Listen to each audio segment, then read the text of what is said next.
Ratti craned his neck to see inside the hatch, but let me walk in first. Are you sure no one's aboard? He followed me through the lock. I was not. There shouldn't be, but I hadn't been able to get a confirmation on that from the transport. I sent my drones ahead. Stay behind me. This is ill-advised. Garathan clomped along after Ratti. On visual and via drone cam, I was looking at small, low-ceilinged corridors.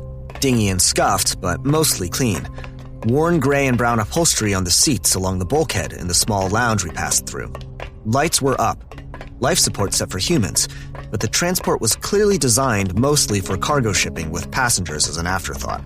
Ahead off the main corridor, my drones encountered a transport maintenance drone, wobbling in the air with its spidery arms drooping, beeping pathetically.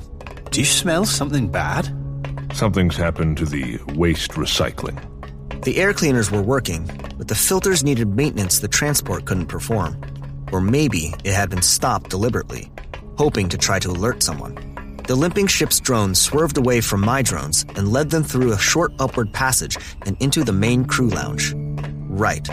So this wasn't a recycler problem. I followed the drones, but stopped in the hatchway to the lounge compartment.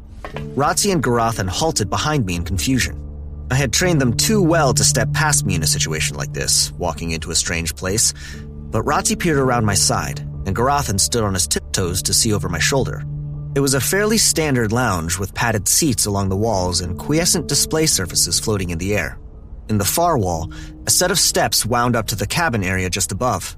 On the floor in the middle were dried stains of various disgusting fluids that tend to come out of human bodies when they die. I also have fluids that come out of me when I'm injured. They aren't any less disgusting, just different. But I also have fewer places for fluids to come out of, unless you count open wounds. Right, this is completely irrelevant. And sitting on the curved couch along the bulkhead was a utilitarian blue bag with a shoulder strap. That's blood and... Oh no. Was someone ill there? Someone was dead there. Ratti stepped back, worried and clearly upset. Now can we call station security? My drones had just completed a fast scan/search of the transport, and I knew it was unoccupied. Whoever had killed Lutran, and hopefully it was Lutran who had been killed here, and not some other human we hadn't found yet, was long gone. The damage to the transport systems meant there was no chance of retrieving video or audio without some extensive memory repair. There was nothing else here we could do. Now you can call station security.